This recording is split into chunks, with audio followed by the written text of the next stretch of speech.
Andy, my dude, have you heard of the magical website builder known as Squarespace? Ugh, not another Squarespace ad. I feel like every podcast is sponsored by them. Hey, don't knock it till you try it.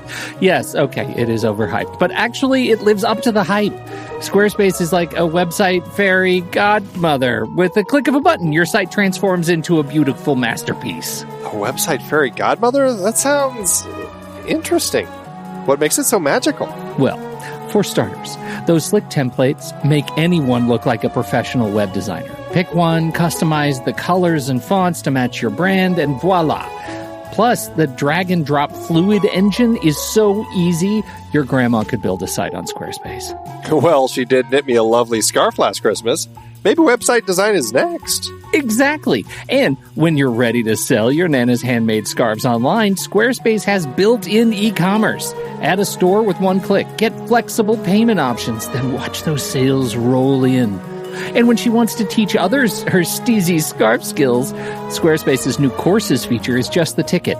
Nana can set up her curriculum and enrollments and payments in a snap and become the next e-knitting influencer. Oh, wow, you really sold me with the grandma angle. Sign me up for that free trial.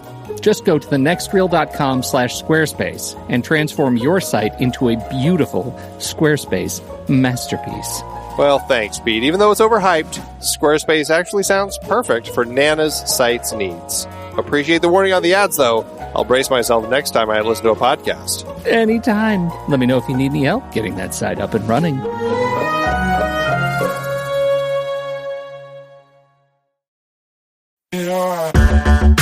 Andy, can you believe we've almost hit 700 episodes of The Next Reel?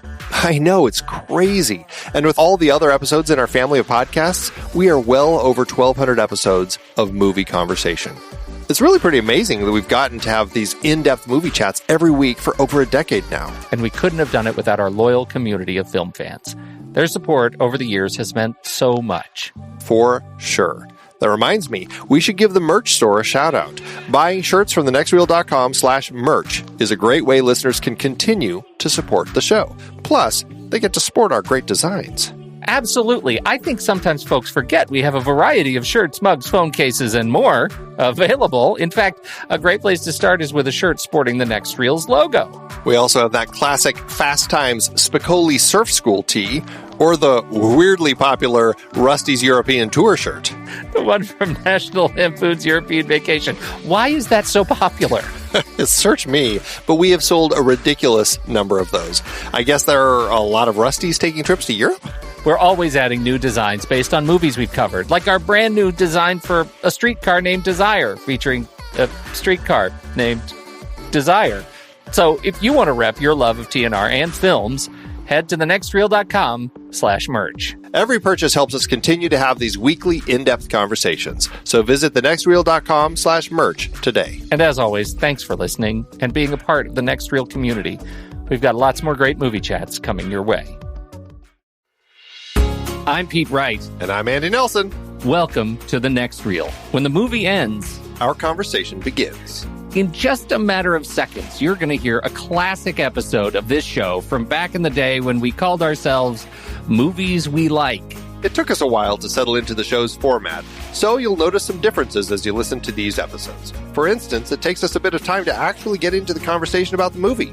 Things like that. But we're still proud of the conversations about the movies themselves, and we think they're worth keeping in the library. So enjoy these episodes from our back catalog. And you can become part of our Discord community, learn more about the show, and find out how you can become a supporting member at thenextreel.com. So thank you, everybody, for downloading and listening to The Next Reel. We appreciate your time and attention, and we hope you enjoy the show.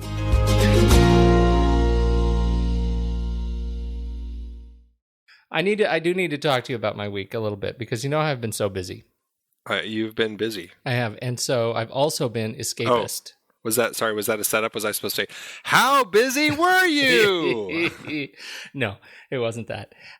It was an entree into telling you what happens when I get super busy and stressed is sometimes I get overwhelmed by that super busyness and stress, and come about 9, 10 o'clock at night, I start looking for opportunities to de-stress. And so the last 2 nights, instead of doing things like edit our show, I have gone to movies. I take that back. I've gone to a movie and I've watched a movie. I had back-to-back Disaster-thon. Nice. I sense a San Andreas in there. Well, the first night was Into the Storm. Is that the tornado, the wild tornado movie? Yeah, It was tornado wrangling. That's for sure. And that was an incredible effects reel, is what that was. It was like a 2-hour effects reel. I didn't know it was found footage. And one of the really interesting things about that film is the first half of it, they do an absolutely meticulous job of maintaining camera verisimilitude, right? You know exactly where the cameras are, and there are a lot of cameras for every shot. It is all of the really high quality, like cinema cameras are totally justified because it's a documentary production, and they really do a great job. The whole thing comes off the rails about 45 minutes into it, and then it's just cameras hither and yon. Who knows where the cameras are? Here's one that's submerged, but it's doing really, really well. It was off the shelf at Best Buy and waterproof to like 3 meters. So, there are things that it just loses. But the tornadoes were large. They were large. I'm telling you, this was not a tourist piece for Oklahoma. Let me say that. Did it put Twister to shame? Yeah, in terms of the actual Twister. The Twister rodeo, right. Tornado-yo. But were there fire tornadoes? Yes, of course there were fire tornadoes.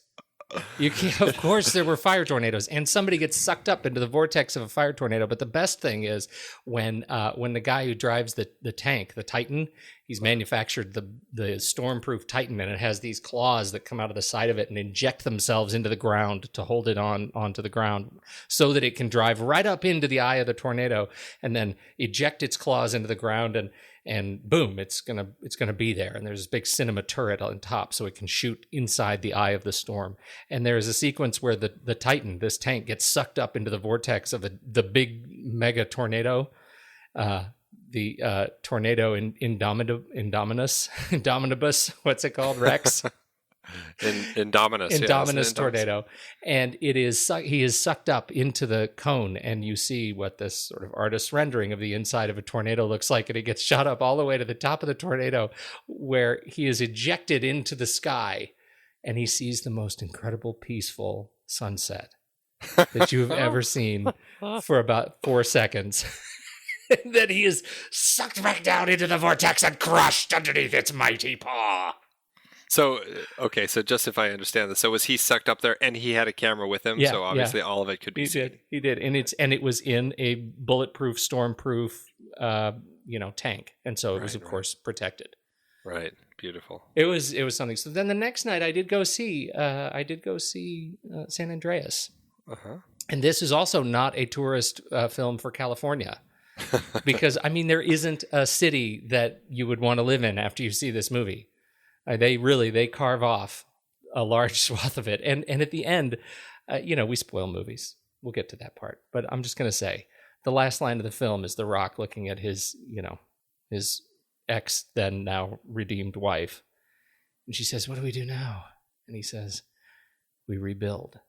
But the problem is, the disaster on this scale, the level of mayhem and disaster that is wrought by this particular series of earthquakes is such that I would not rebuild that at all. I would move. You would move on. There's nothing. This is the scale of which that there is nothing left to rebuild. There's nothing left. There is no motivation to stay there. You just are going to get out. You don't rebuild. I don't care what kind of spirit, what kind of, entrepreneurial American spirit you have. Go do so inland, not on a fault line. Move to Phoenix. Yes. Seriously, you'd much rather deal with an epic haboob than earthquakes. Yes, as long as the haboob doesn't end up with the flaming tornadoes. It's a flaming haboob. Okay. You don't want to deal with a flaming haboob. Woo. I've seen those in Fury Road. That's a good point. So anyway, they were both equally destructive, and I think interesting. The things that San Andreas actually got kind of right, the parts that I thought were mostly kind of a little bit heartwarming, the character pieces with The Rock and his wife and his daughter. Oh, I believe that or not, right? Like yeah. I was into that dude. Actually, he was pulling his weight, so to speak. So, anyway, that's my movie report. You got anything? Oh, that's good. That's good. I don't. I feel like I should, and I feel like there's something, but my brain is kind of not remembering any of it. That's all right. Maybe we should just move right in and tell the people where we're from. Yeah, where are we from?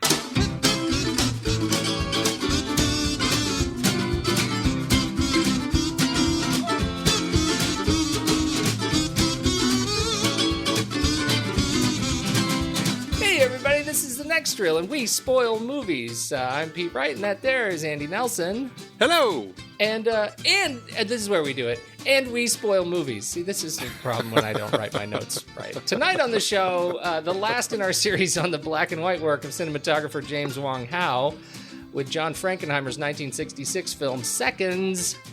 You don't want birds. Before we get into that, you should learn more about us at thenextreel.com. Subscribe on iTunes for free, or follow us on Twitter and Facebook at The Next Reel. And if you're the kind of person who's looking for a little more than a nip and a tuck for a life change, then you're also the kind of person who should head over to Instagram.com/thenextreel and play our Instagram hashtag Pony Prize, hashtag Guess the Movie Challenge. Andy, how did we do against the wealthy malcontents this week? This was a decent week. We made it 3 images in. Good old Stephen Smart was playing with a movie that I don't think I had heard of called What If, although it was originally titled The F Word, I believe, overseas when it was released. It came out a few years ago. It had Daniel Radcliffe in it and Zoe Kazan, so I feel like I should have seen it. And it was directed by Michael Dowse, who I actually worked with on Take Me Home Tonight. So I'm surprised I had never heard of this movie before, but there it is, and it was our pick for the week, and it did take 3 images before somebody finally got it, and yes, good old Blot actually is the winner this week. Blot of the Blot Spot, Andy? Yes, Blot. Well, over here he's Blot 2319, so I can only assume it's the same Blot. Wow. Yes, but he was able to figure it out 3 images in, and he did figure it out, and he is entered to win the 2015 Pony Prize. I'll be darned. That's fantastic. He must have had a lot of stuff clear out once he caught up with our movies, because now he's right in the Blot Spot again, the newly branded Blot Spot, and he's competing on Instagram Guess the Movie Challenge. That's big. The return of the Blot. He is back whole hog. Indeed. Yeah. Nice showing. Well done, Stephen Smart. You know what we need to figure out? We got to figure out a time zone thing where we can actually get Stephen Smart back on. It's been like 2 years since we've actually talked to him. It has been a while. It has been since In the Mood for Love. So yeah, Jeez, quite a while. We need to figure that out. Yes, we do. All right. We'll have a special Stephen Smart episode one of these days. It's going to, and he's going to be charged with doing a review of every movie he's chosen for the for Guess the Movie Challenge over the last 2 years. That'll be great. That will be fun. And speaking, of the Blot Spot, he really is. He totally caught up this week. He sent us 2, right? Yeah, he got all caught up. Talked about King's Row, talked about Sweet Smell of Success. King's Row, he pretty much agreed with us. He said, I absolutely agreed with basically everything you guys said about this film. It did feel thematically way ahead of its time, but also somewhat quaint as well. I do sometimes struggle with these unusual narratives that don't select a single protagonist, but I enjoyed all the characters so much that I didn't mind. On an unrelated note, am I the only one who sees a movie with Ronald Reagan and instantly thinks of Marty's first meetup with Doc in the 50s from Back to the Future? No, you're not. No, you're not, Ben. That ran obviously through both of our minds every time I see Ronald Reagan. The actor? That's so good. I'm so glad I'm not alone. I know. Oh, that cracked me up when I read that. Me too. Yeah, and then for Sweet Smell of Success, I think this is one that we enjoyed a bit more than he did. He said, "Where I agreed with you." Oh, and this is the first one that was officially titled "The Blot Spot," which made me happy. Nice. Where I agreed with you. The visuals in Sweet Smell of Success were stunning. I also greatly appreciated the acting, particularly from Lancaster and Curtis. It definitely had that noir feel and captured a realistic and gritty vibe you'd expect from the underbelly of a big city. So clearly he likes James Wong Howe. Where I disagree with you, I felt the movie did struggle to rise above the simplistic premise of a jealous brother trying to break up his little sister, but more than anything, that dialogue was so hard to deal with. Real humans don't talk like that no matter what era they're from. The metaphors, hyperbole, and general pontificating really started to grate on my nerves. In fact, I missed the entire point of some of the conversations and would have to watch it again just to comprehend everything that happened. Your rank number 26, my rank 118. Ew. So, yeah. All right. We part in a yellow wood. But we'll always have the beef brisket. Let's do some trailers. I'm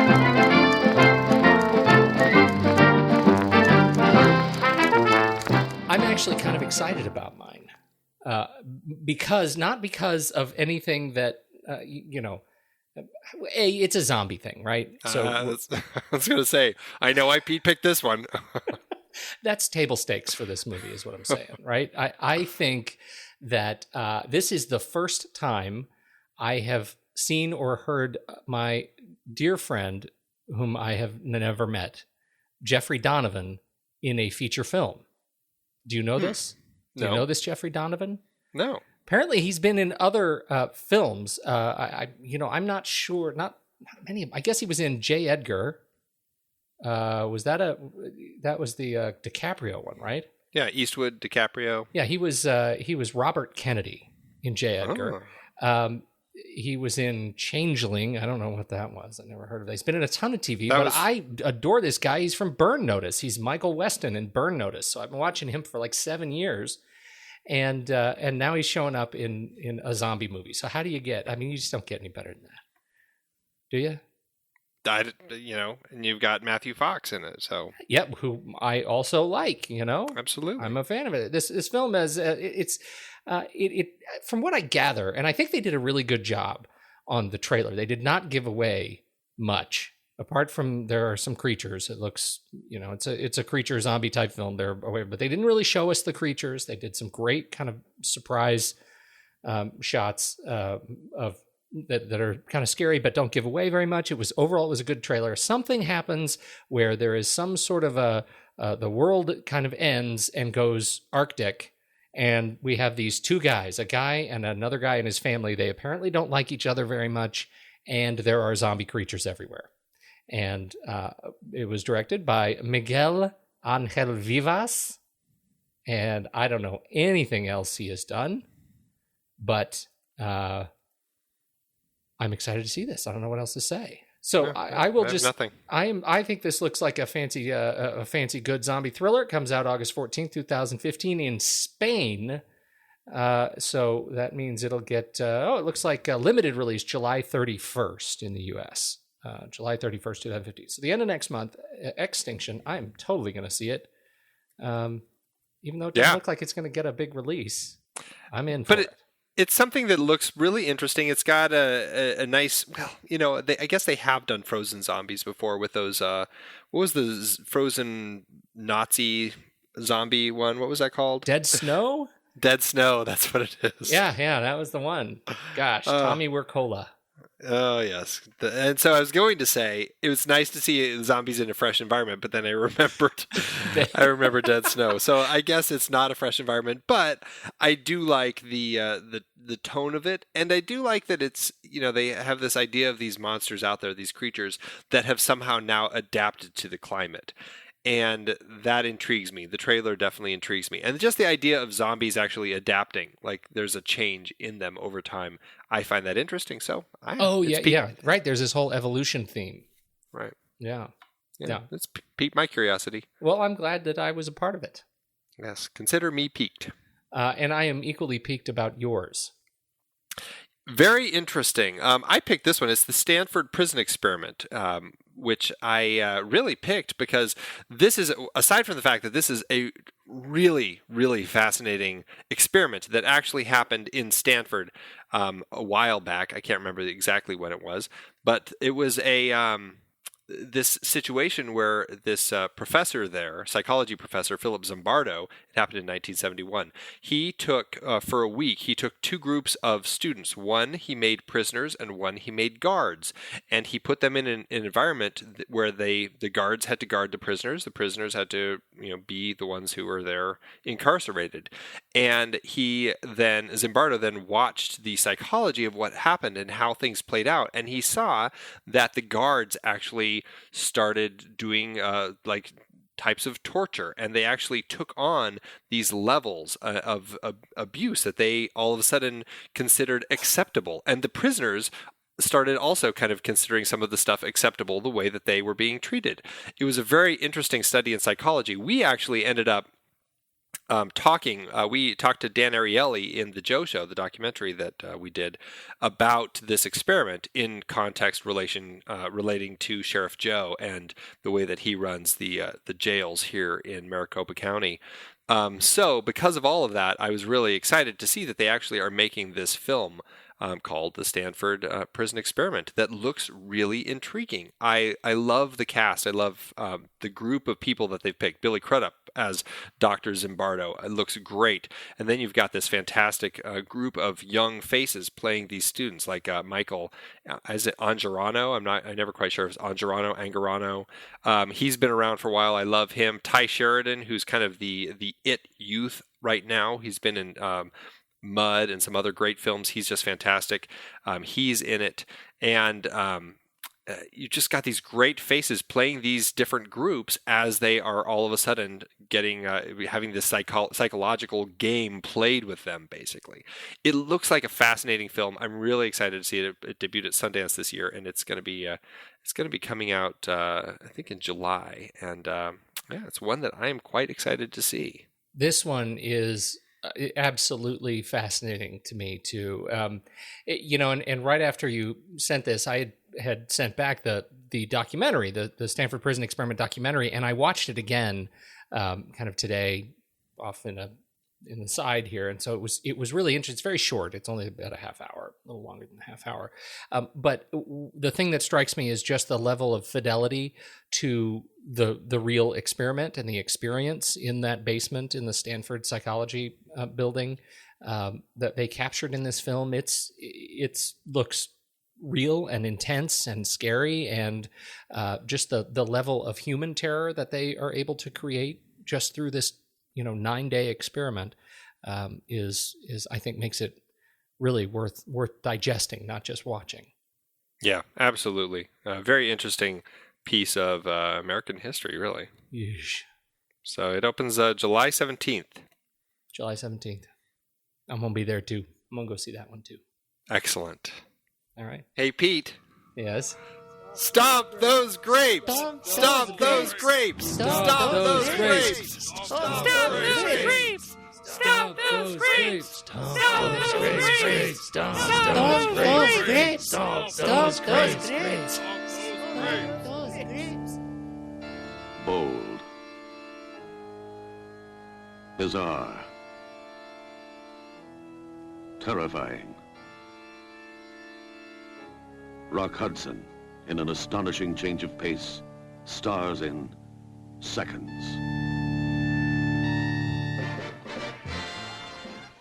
Rock Hudson as a second, freed from all responsibilities, now ready to taste new pleasures. Rock Hudson as a man who buys for himself a totally new life, a chance to begin again. Every man's dream since time began. As soon as these people leave, I'm going to attack you. I want you to know that. I'm counting on it. Rock Hudson as a man who lives the nightmare of being a second. Why are you all staring at me like that? Hey, John. Hey, John. Hey, John. Why are they staring at me like that? They know. They know what?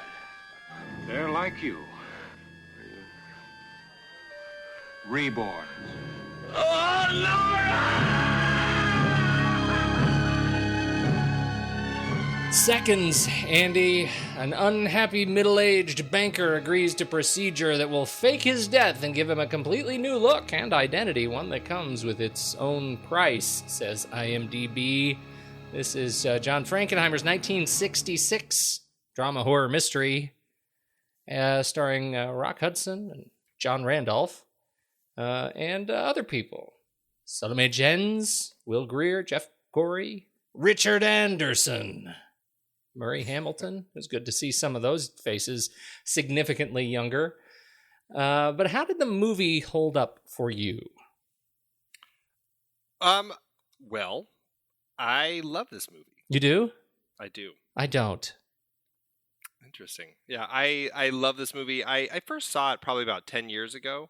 A friend introduced me to it, and I am always just absolutely fascinated by the interesting world, this unique sci-fi world that is created in this film. And I love kind of what it's saying about, trying to have a second chance and to do something, and how really this is completely the wrong way to go about doing that. Yeah, see, I totally agree with you, and I loved the message of the film. I really do, and I thought that the general theme, I think, is really wonderful. I love what it's trying. The message is trying to say. I thought the execution was like nails on a chalkboard for me. I found it sloppy camera. I had a really hard time with the dialogue. I just couldn't. It was really entrancingly boring to listen to, and so this was a film that was a lot of work to watch. It was not an enjoyable watch for me, and I found myself just. It didn't hold my attention enough to allow me to really dive into the story without I literally pausing, rewinding 15 minutes. Let me just see what just happened again, because this is really tedious. I had just a very difficult time watching it. There were some elements of it. We're talking about James Wong Howe. I was surprised a little bit that thematically, I think the visual tones or language is still there, but it just seemed a little bit more rugged and random, and it did not play well with editing. I don't know if I was just looking at a weird, cut of the film. It was the iTunes version. I don't know, but it was tough. It was a tough watch. That's interesting. It had the Stomp the Grapes in it, though. That was cut originally, and it was added back. Well, it had. I think some of the Stomp the Grapes was there, but it was drastically thinned out. Oh God, no! This was not thinned out. Oh my God! No! I'm saying the original, when it was theatrically released, they had thinned that out. Oh, right, for the Catholic whatever. Yeah, no, there were plenty of Catholics were harmed in the making of my version of this film. Well, that's interesting, because I don't have problems with any of that. I think the editing is really clever and unique. I love the way they play with it. The camera work I find really fitting for the film. I all the problems that you have. The dialogue, I guess, it's not something that strikes me as. It doesn't stand out to me, I guess, but it's not something that I've ever found fault with. I think one of the other problems that it just hit me the wrong way from the very opening credits. The credits are a little bit, legendary. It's a bizarre credit sequence, and it's really hard for me to watch. I mean, it's one of those that I put in that kind of avant-garde. Like, this is one of those films that if I were ever taken prisoner and they were trying to do some sort of mind control, they would clip my eyelids wide open and make me watch the opening credits of this film over and over again until my brain fried. That's what it made me feel like. So this was a torture film. And so once you get through that, then there's a series of sequences where they put you in the weird kind of perspective, like they mounted a camera to his chest and shot him from the nose up as he's walking through a train station, just a very weird angle. And then they clipped back to the mounted over the shoulder shot where the world's moving around him. And I think the technology wasn't ready for that kind of a shot yet. It just didn't hold up for me. And so some of those really adventurous kind of active camera, like activist camera moves for me, I found just felt really flat. And when you say the word play, it really came off as not taking it seriously enough to actually tell the story, and it became a distraction to the story for me. I find it just like perfect for the thriller, building suspense, creating shots that make you uncomfortable. I think everything is working exactly to do all of that. And like those shots that you just said, those ones where it's like mounted, where basically the camera is mounted to the actor, just like the Snorri cam that Aronofsky ended up using in Requiem for a Dream. I mean, it's exactly the same thing. It's just this was done by James Wong Howe, almost 40 years earlier, but it's that same sort of sense. And the framing of that I find so disconcerting that this film builds so much suspense in that opening 10 minutes, kind of through Grand Central Station leading up to him getting the note and on the train, getting home. There's so much tension in all of that, and it's all over being handed a piece of paper. I feel that everything is working 100% in favor of the film. A piece of paper that is so intensely built visually that the character promptly takes the piece of paper, wads it up, puts it in his pocket, and then starts reading a newspaper. Like, that was the first thing that I thought. Like, that's weird. Somebody just said he didn't look at it. He didn't look at it when the guy handed it to him. He didn't open it up. You open it up when somebody does that to you. No, see, I read that completely differently. I read it where he was so taken by the whole thing because he knows that this is all about that phone call that he had received the night before, and he is so tense about the whole thing that it's almost like he just almost doesn't even know what to do, and so he's trying to forget about it. He's trying to read the paper and just take his mind off of it, but he can't. It's eating him alive, and that the editing style that's happening in the train there just amplifies that. So he finally pulls it out and looks at it. I think it's perfect. Okay, maybe you can have that one. I'm going to take them all. You're gonna just weird. So let's talk first then about the. Let's go back and talk a little bit more about James Wong Howe. Then this is the last film in our series, our James Wong Howe series. For me, it sounds like the cinematography of this one was. It appeared to be taking his tried and true strengths and taking them to the point of just sort of experimentation. It fell flat for me. It sounds like this is a style that really has matured for you. I think so, and I mean, I think there's several aspects of his work that are worth talking about here. I mean, he definitely uses deep focus still. There's a lot of great deep focus shots all through this film. Oh, all over the place. Yeah, there's a lot of great high key lighting with that beautiful high contrast that we've seen, particularly in the last film that we talked about, Sweet Smell of Success, that he just does that so well. And just creating this environment of I think there's an interesting balance here of kind of some of the more naturalistic lighting that we've seen him do, where you've got some great scenes where Rock Hudson's part of that character is like at the beach, and where he first meets Nora on the beach. There's just some beautiful scenes that just the lighting it almost feels a little more, I don't want to say romantic, but it has a much more pleasing tone to it. And then you balance that with some of the more high contrast stuff that he builds to later. And then you get the stuff that he and Frankenheimer were really playing with, which was the use of all these different lenses, where you have I think it was a 9.7 millimeter lens. I mean, something just crazy, just an incredible wide angle that they would get some really unique shots with. And then also an 18 millimeter lens. And it was the 60s. There was probably a lot more of this was kind of the birth of a lot of that camera experimentation that started going on. And I think this film in particular helped other cameramen and filmmakers realize how well they could kind of open up and change some of their techniques, which led into a lot of the filmmaking later. So even if you didn't like a lot of the stuff in here, I do think that there was a lot of influential work done in here that did change some cinema down the road. I absolutely agree with that. And I think, in particular, you talk about those wide angle lenses, the nature of shifting perspective, I think, was done really, really well when we're in the medical facilities, and they're actually, and they had shot an actual rhinoplasty for this thing. The facial reconstruction plays a significant role in the story here. And so they took a camera in and shot a real surgery for some of this. And apparently Frankenheimer shot much of it himself because the cameraman kept passing out. Not Howe. Not Howe. No, it was the second cameraman. Second cameraman, right? And so, I think they really did a good job building not only the medical facilities, but the stark sort of futurist landscape when they go to, when they're looking at all the offices, and I think it was really well done. When you change perspective from the world around you to the patient, when either what was his name before he was Rock Hudson?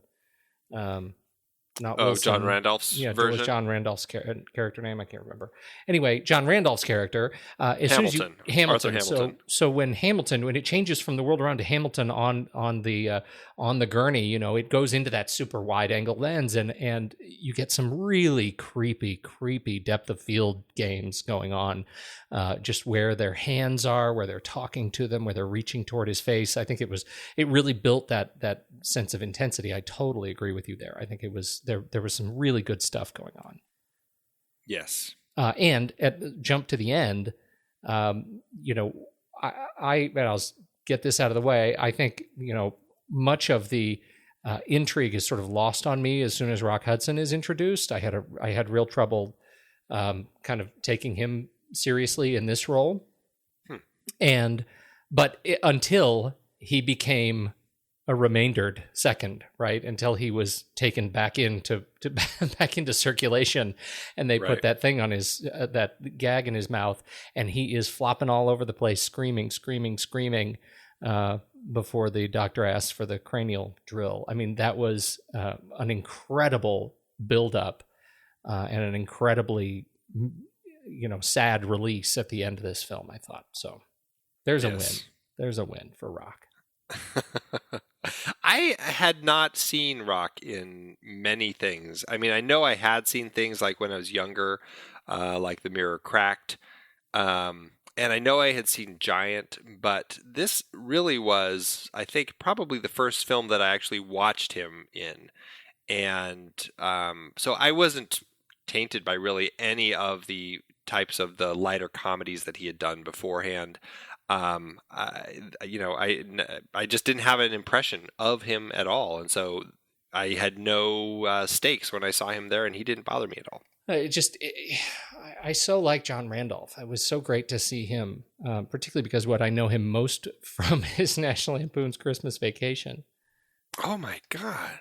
Yeah, Clock. Wow, that I totally did not put two and two together for that one. Crazy. Right? That is funny, yeah. And he's in Pritzi's Honor, which we also talked about. Yeah, we talked about that too.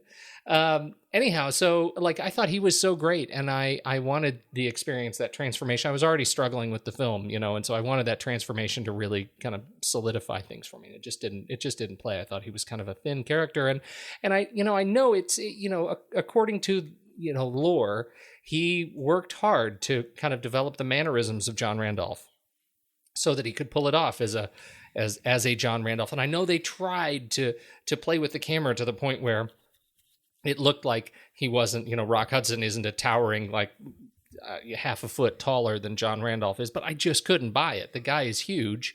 And I just didn't, it just didn't play. It's another thing that kind of took me out of the film. Yeah, that's interesting. I had no problem with any of that. And he wasn't a bad artist, though, when he started playing with his painting. No, I thought he was fine. And I mean, I really think he brings a lot to the picture. And this is one of those arguments that will perpetually happen when somebody who is known for a certain type of project or a certain type of genre tries to do something else. And inevitably, there will be people who have a problem with it just because they identify that person with the other type of genre. Like when Will Ferrell does some of his more dramatic turns. There are some people who just really are up in arms because it's like there's nothing to laugh at in this movie, and I always find that interesting. And I mean, I don't know, I guess it's never struck me as a thing. And again, I didn't really know much of Rock Hudson before this film, but I don't know, I think he works really well as this conflicted guy who is stuck with this situation where he's been all of a sudden given everything, including the looks of Rock Hudson. And he just doesn't really know what to do with it because it's not exactly what he wants, he realizes. All right, let me just take a brief step back and ask you your opinion on Milos Forman's 1999 Man on the Moon. I thought it was okay. Jim Carrey's performance in Man on the Moon. I remember thinking he was pretty strong in the film. I only saw it the one time, but I remember thinking that Jim Carrey did a good job in it. Isn't this a precise example of what you're talking about? I mean, he had spent 8 years prior to that on In Living Color and doing, not serious shows. I guess you could say he had the Truman Show before that, but really he had been doing Ace Ventura and Liar Liar and, Me, Myself, and Irene, and then comes Man on the Moon, where he's playing not only a real life character, but a legendary real life controversial comedian, right. And that was full of just trauma. And I thought he did a really terrific job, and didn't have trouble buying that at all. Do you know what I'm saying? The Rock in San Andreas. He's been doing these muscle-bound things, and here he shows up in San Andreas and turns a sensitive performance as a father who's in the midst of losing his entire state. Oh. You were saying? I'm not sure if you just won that argument or lost it for yourself. But No, what I'm saying is I think that defines the thing. And so I guess the point I want to make is I'm not immune to that argument, right? I mean, I get what you're saying, but I also think there are people who can pull it off. And can pull it off really well, to the point where, we have Man on the Moon, and that leads to Eternal Sunshine of the Spotless Mind. And I mean, here's a guy who it turns out can do some pretty good stuff. I mean, he had some trouble after that, like really sticking to it, but still. No, I agree. And again, I don't know enough of Rock Hudson's career as far as what, I know he did a lot of the comedies beforehand, a lot of the kind of the weepy sorts of films and stuff like that. But I don't really know what he did after this so much. I mean, Ice Station Zebra's in there. He did, like I said, I just don't remember a whole lot of these things. And so, I don't know. I guess I didn't find any fault with his performance. I just having to go off of his performance alone, I thought he did a fine job with it.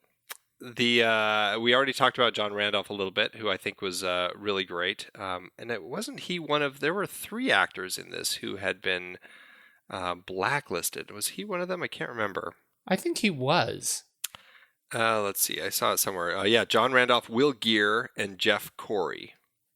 Those were the 3 people. Will Geer was I believe he was the old man, and Jeff Corey was the guy who, I don't know what you'd call him, the intake guy, the first one that kind of goes through the paperwork with him and everything. Yeah.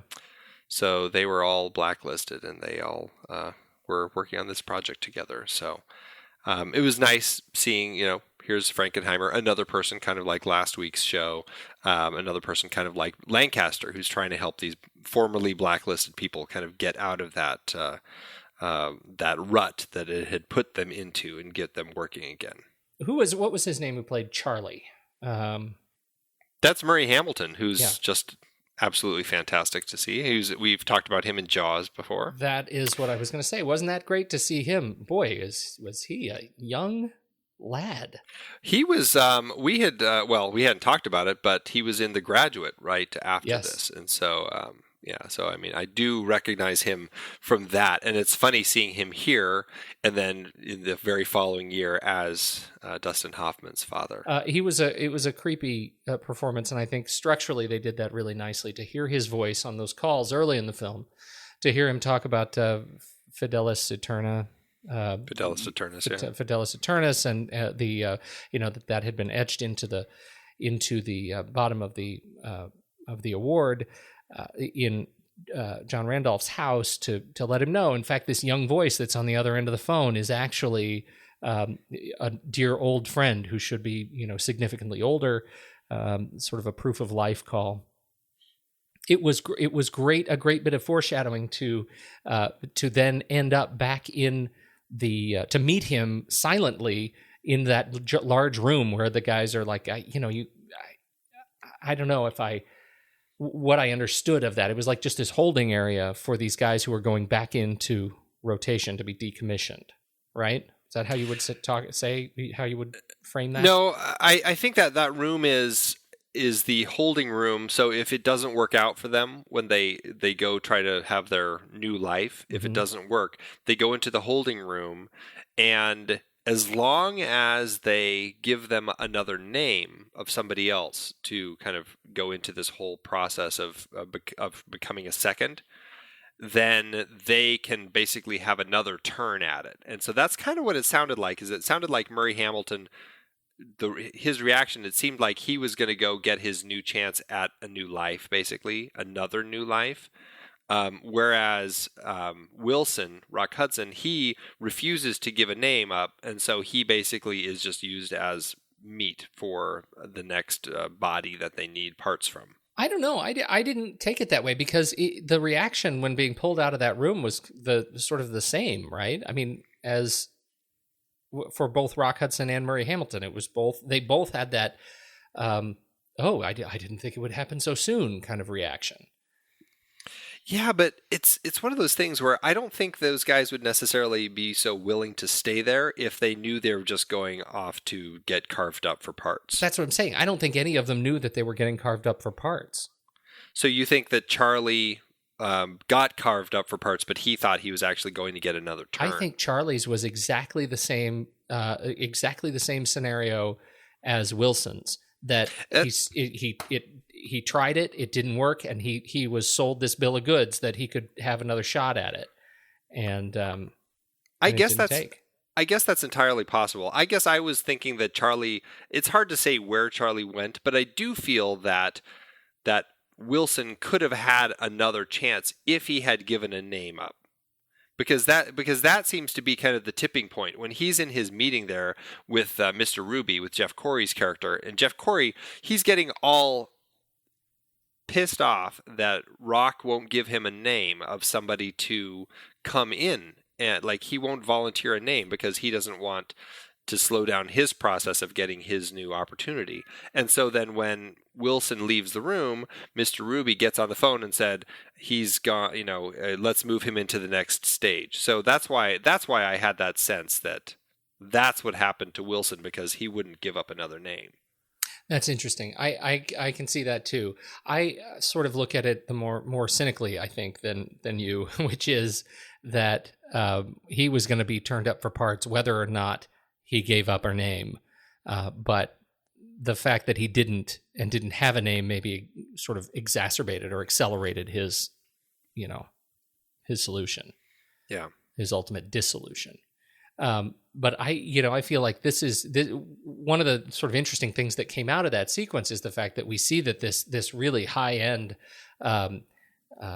this high-end sort of medical procedure really is just kind of a multi-level marketing organization, like once you're in, you have to find new recruits. It follows, basically. Exactly. And so find a new recruit or you'll die. So I thought that was a really interesting sort of twist to the concept, and I really liked that. This wasn't actually just for the wealthy and powerful, it was also for the well-connected. And in fact, you had to prove you were well-connected in order to really reap the full rewards of the service. But it's a really terrifying organization because, they basically blackmail you into it, and that's it. Like, you make the mistake of going to that address, and you're screwed, pretty much. You are stuck in their system. They drug you. They create a fake rape scene, including you as the star, and then they basically have you, and that's it. And then they're like, you're going to do this, or we're going to release this, and that's that. And they make it such a compelling case too. Like, it's something that you really ultimately want. They're just trying to seal the deal, right? They don't want. Right. There's no. It's just you can't go back on it. And this is where I think it gets interesting culturally, and I want to hear your thoughts on this. Like the reflection of the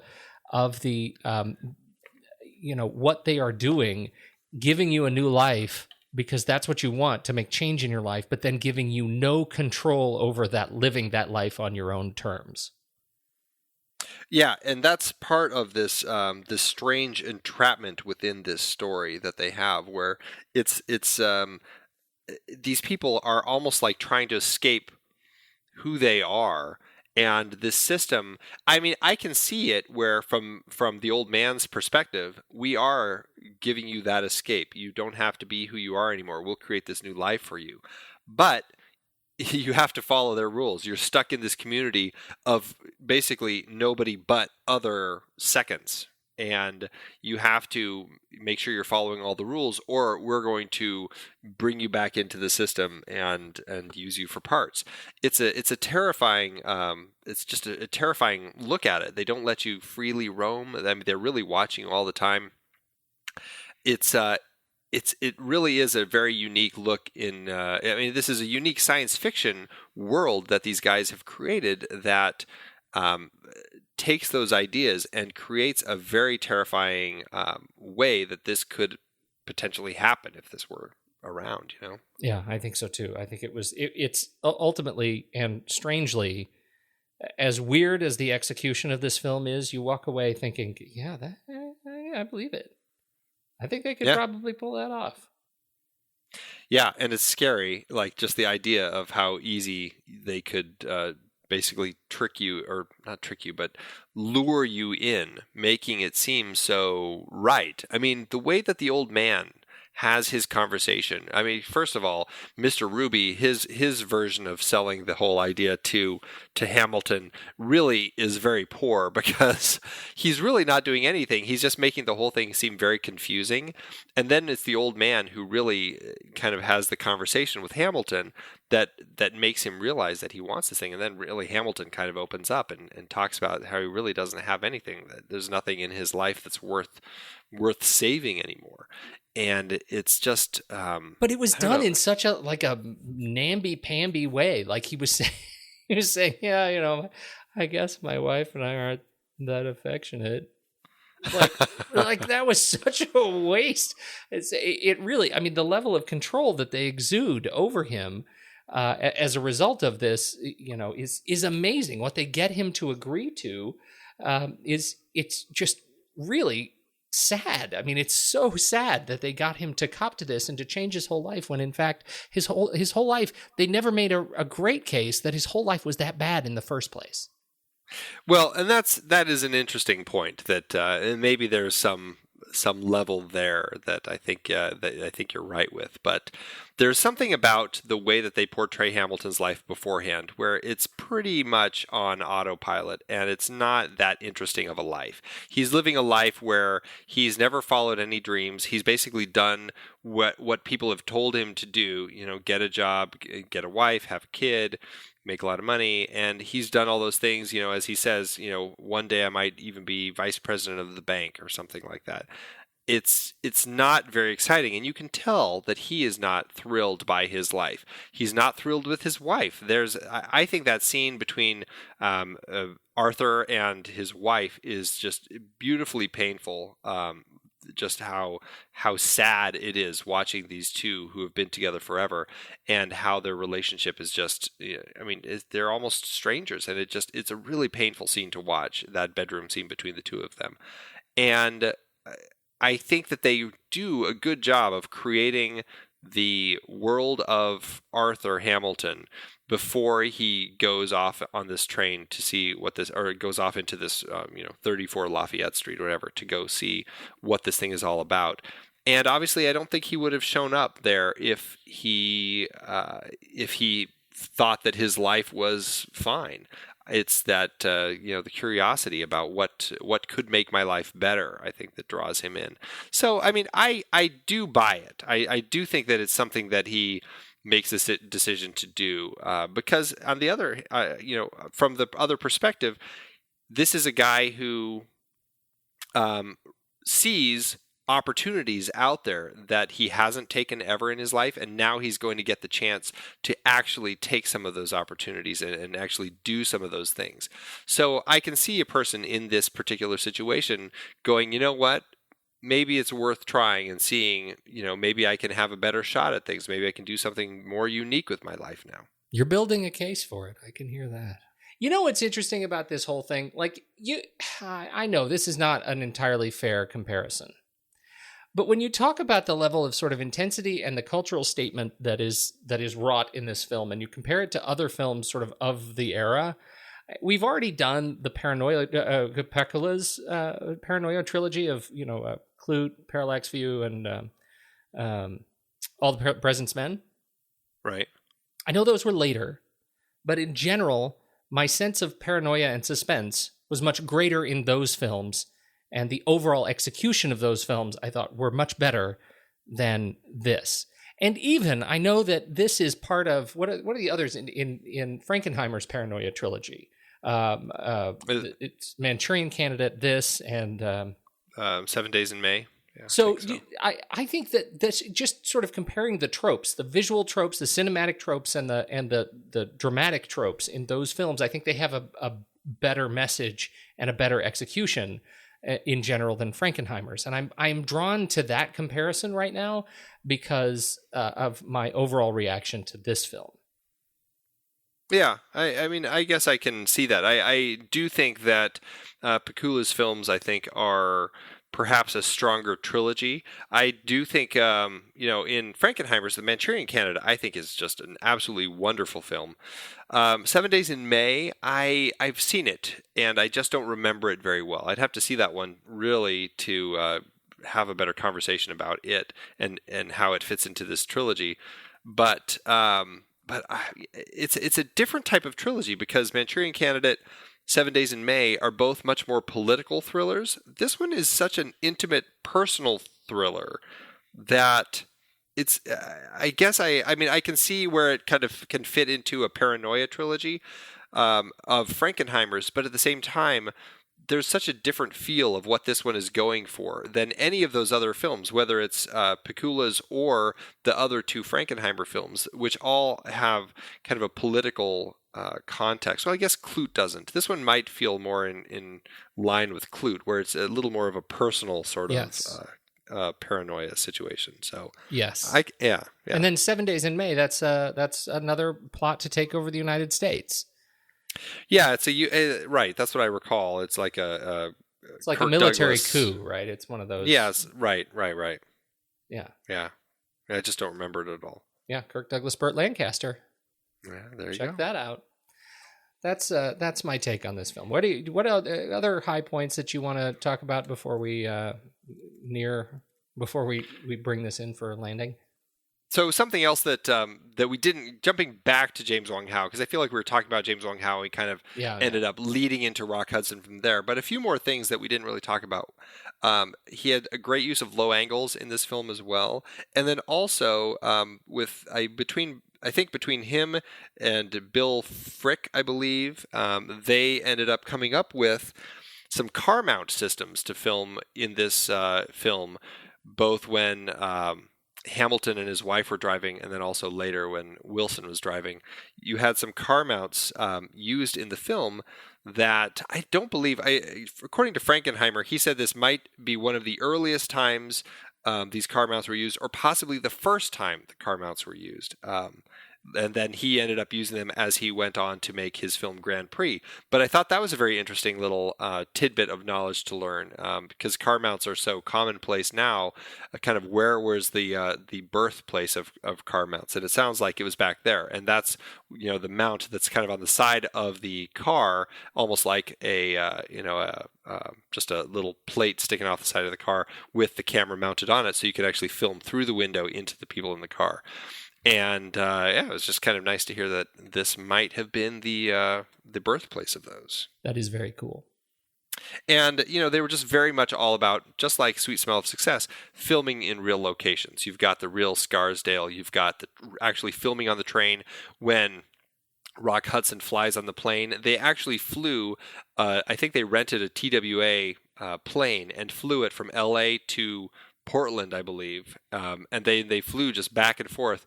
They couldn't get the actress the stewardess to say her lines right, and so they had to do it like how many times did it? Maybe 3 times back and forth between from LA to places. Portland. Yeah, like 3 or 4 times they flew back and Wow. forth trying to get all the shots because they wanted to film authentic in a real airplane to make it just feel real. So I think there's a lot of that in this film that just brought a lot of that great authenticity to it. And then the house, so when they were filming in Malibu, that was Frankenheimer's actual house, which I think is kind of funny that he, as a filmmaker, you should know better to ever let a film crew use your place. That's a no-no. So I thought that was very funny. That's Yep. very funny. How did it do when it came out? It was, my understanding, it didn't do terribly well. It didn't do terribly well. It premiered at Cannes, and I think that from hearing Frankenheimer's wife talking about it, it sounded like one of those things when the plastic surgery scene came on. People were going to the bathroom because it was making them ill. It's just stuff that people hadn't seen before. And between that and then probably people reacting like you to the fact that why is Rock Hudson in this film? There's nothing funny about it. It just didn't do very well at the box office. I couldn't find anything about how much this film actually cost. But I did find that it made, it's a relatively small amount of money. It made $1.75 million domestically. And so it's not exactly high on the list of profitable films, but again, I don't have what it costs, so I can't exactly say. All right. Well. Oh. Yes. Oh. Something else that we didn't talk about that we should talk about is Jerry Goldsmith did the music, and he's one of my 10. He's one of my 10 J's. He is, and it was terrible. What? It was terrible. Oh, I hated it. It's the worst of the. It's the bottom of the list. It was terrible. That is when I say nails on a chalkboard. It's because of that. I hated the score. Well, but that's what it's supposed to do. It's supposed to make you so uncomfortable, and it does its job so well. No, it doesn't. It was bad. It was not. I know what the feeling is like. Uncomfortable. I know how to be uncomfortable. This was bad. Did not achieve its goal. It was not good. Oh, well, I love it. I'm so glad you brought that up. I was like bottled up while I was watching the movie. I knew you were going to come out with the J, the big J thing. I knew it. I think the film did its job. I think it did. I think you don't like it because it did its job too well for you. Well, I'm certainly not going to watch it again. I think you should watch it again and just give it another try down the road. I think this is one of those films where you need to do that. All right. You know, we also didn't talk about the about Louis John Carlino, who wrote the thing, and it's actually funny because he is also responsible for a film that I really, really like, and not only did he write it, he directed it, which is The Great Santini. Oh, you like that movie? I actually did. You can have that one all in seconds. I like Robert Duvall a lot. I do too, but he was so unlikable in that movie. Oh, God, okay. I hated it. All right. I'll take that. It's tradesies. Yeah, there you go. Okay. Well, we should probably rank it. Okay, let's do it. It's going to be really miserable, I think. I hope you'll come to your better angels will come to your rescue here shortly. Head over to flickchart.com / the next reel, and you can watch the slow dissolution of our relationship, me and Andy, as we try to rank seconds. This ought to be a treat. Are you ready? All right, here we go. Seconds or the Road Warrior? Oh, the Road Warrior. That's easy. I will give you the Road Warrior on this. You're actually that's a gimme? What? No, I enjoy the Road Warrior. It's fun to watch. Oh, I can smell where this is going, and it's nowhere good. This is going to end up all backwards because of the James Wong Howe films. I would put this at the top of my list. Very so bottom. The fact that I just ranked the Road Warrior over it's thrown my whole list off. But what are you going to do? The imperfections of Flickchart. This is an interesting little sci-fi comparison between Seconds and Gattaca. Oh, well, see, I would do Gattaca. And I would do Seconds. All right. Let the games begin. All right. One, two, two, three. Paper. We both learned from our from the film board. All right. One, two, three. Rock. Scissors. Crush you. I crush you. And your spirit. Okay. I don't know about my spirit, but you can crush my scissors. Seconds or Major League? I will pick seconds. I'm going to give you seconds on this. Oh, thank you. Seconds. Oh, here you go. Seconds or the parallax view? The parallax view. I would do seconds. It's a better film. It is a better film. I would do seconds. Oh my gosh. I love them both, but I would still pick seconds. All right. Okay. One, two, three. Rock. Paper. Oh, man. It's my night, son. It's my night. Guess so. Seconds or Prometheus? Seconds. I would pick seconds. Thank you. Thank you. Oh, my goodness. Seconds or The Bishop's Wife? I would do seconds. I'll do seconds, too. Yeah, thank you. Seconds or The Game? Oh, we didn't talk about this. Did it not feel like when you were watching the scene with Mr. Ruby talking to Hamilton that when, wasn't it Brancato who wrote The Game? Like he pulled that exact scene out when he was writing the scene for The Game to put into that scene when Michael Douglas is being introduced to the whole idea of everything by was it James Rebhorn? Yeah. I hadn't made that connection at all. You're exactly right. The thing, because not only does James Rebhorn totally look just like Mr. Ruby, but also they have the exact same thing where he's just like eating his food while the scene is happening, which I found such an interesting thing, and that's why it stood out in my mind so much. I can't believe that. That's such a great catch. I should have caught that too. That's a great one. And yeah. See, in this case, I would go The Game. I would too, actually. Oh. So, yeah, there you are. We are at, that was it, 157 out of 189. Much lower than I would like. Right about where it belongs. I hate it when you say that, man. Just like a knife in the gut. That's all right, because let's just get it out. Where are we going next week? We are done with the wonderful black and white cinematography of James Wong Howe. Thank you, James. We're going to be stepping backward to 1939, and we're actually going to be doing a little 1939 series. We've got 5 films lined up, starting with the big one and the long one, Gone with the Wind. What? Oh, my goodness. I know. I better start watching that one now. I know. I'm going to be watching that one in pieces. I don't think I've ever actually sat down to watch Gone with the Wind all the way through. Oh, my I've always watched it in pieces over days. It's like the film that I have not finished the most. I've finished it in the past, but I have not finished it the most. I've started it with old girlfriends through college. I thought it made me sound smart and romantic to say, let's watch Gone with the Wind. And she would like fall asleep half hour. It's not that kind of movie, turns out. Unless you were of the era, I think. It's almost 4 hours. It's a beefy one. But yeah, we've got Gone with the Wind, Ninotchka, Mr. Smith Goes to Washington, The Roaring Twenties, and Only Angels Have Wings. So it's going to be a nice little run of 1939 films. Why is 1939 a special year, Andy? Well, we have done years that we've liked before. We've done 1976, a lot of great films in 1976. We've done 1976. Yeah, and in 1981, we talked about some good films in 1981.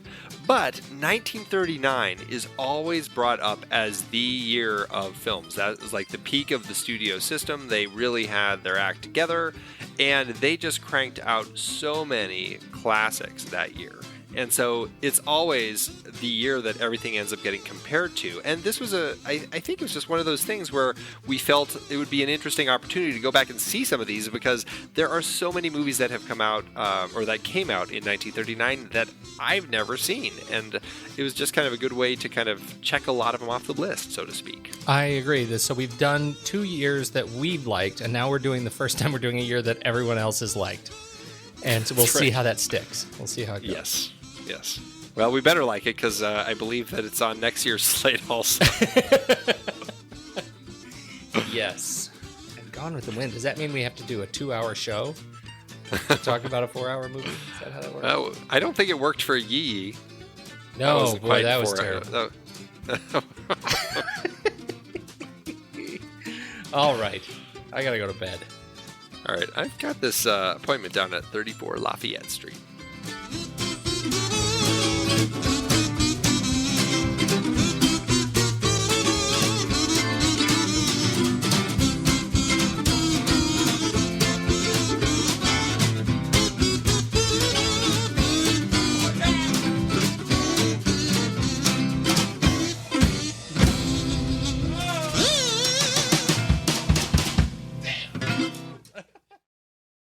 Mine is from a customer, June 26, 1999. It's a 5-star review, Destroying the American Dream. Seconds is one of those Hollywood films which challenges the dominant ideology of the American dream, a truly shocking and disturbing expose of a frustrated middle-class businessman bored with his life who is offered a new identity by a mysterious organization. The ending is frightening and chilling and can be compared to Sam Fuller's Shock Corridor. Camerawork and music add to the atmosphere, and we are left in a state of terror after watching the film. Rock Hudson has never been better, and this is probably Frankenheimer's best picture. Hear, hear. That's for you. Thank you. Well, this one's for you. This is Yawn by D. This is no Soylent Green. It's no Logan's Run. It's like a weak episode of The Twilight Zone, but stretched out to a 2-hour length for no comprehensible reason. There's very little dialogue. The plot isn't particularly complicated. The orgy scene was boring. How do you film a boring orgy? Well, first of all, D, it's not an orgy. It's a wine celebration in the 60s. Rock does a fabulously acted freak-out scene at the end where he is screaming and thrashing about. If someone under the age of 12 saw that, I can imagine a very disturbing feeling sticking with them throughout their life. But as an adult, watching this for the first time, I was waiting for a deep twist to give meaning to the whole boring meh fest at the end. Nope, I knew exactly what was going to happen at least a half hour before the film was finished, and that sucks. The only good thing about this movie was the cinematography of the beach. It's so true. There you go. That was good. That was good. And the orgy. Don't forget the orgy. The best part about the orgy is when they're all he gets in and they're all just piling grapes on him. He eventually comes around. Oh, look at the grapes. I'm like in a shampoo commercial. So dumb. It's a wine festival. That's what I always do at wine festivals. I never, ever will go to a wine festival with you. No, sir. Andy, it is hard to believe that we have been having in-depth weekly conversations about movies since 2011. You are telling me. Producing this show week after week requires a ton of work behind the scenes. If you'd like to help support our efforts, one easy way is by using our originals page when shopping for books and movies that we've covered. Just visit thenextreel.com/originals. Your purchases made through our links give us a small commission at no extra cost to you and allow us to keep having these great discussions. I love The Next Reel Season 4. Do you know why? I don't. Why? Because we got to talk about my favorite movie, Terry Gilliam's Brazil. That's not even an adaptation.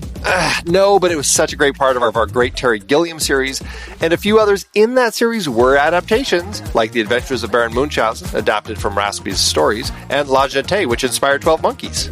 Oh, right. And for our Man with No Name trilogy, we saw how Sergio Leone's A Fistful of Dollars was basically stolen from Kurosawa's Yojimbo. We added Labor Day to our Jason Reitman series, adapted from Joyce Maynard's novel. Oof, there's one we'll always regret. Our big Stephen King series covered adaptations like The Shining, Cujo, Christine, and Stand By Me, great horror and coming-of-age tales. Another Coen Brothers adaptation, too. We got to talk about how they turned Homer's The Odyssey into Oh, Brother, Where Art Thou? For our holiday series, we did The Bishop's Wife and The Poseidon Adventure.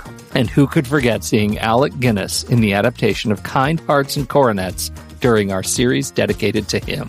We really need to do more of his films. Truly. We had our first film noir series with classics like Double Indemnity, Detour, and Out of the Past. and our black and white cinematography of James Wong Howe series with The Thin Man, Sweet Smell of Success, Seconds, and King's Row. So many adaptations. Oh, you're not kidding. Dive deeper into these originals and more at thenextreel.com/originals. Every book you buy helps support our show. Get the full list at thenextreel.com/originals and start reading today.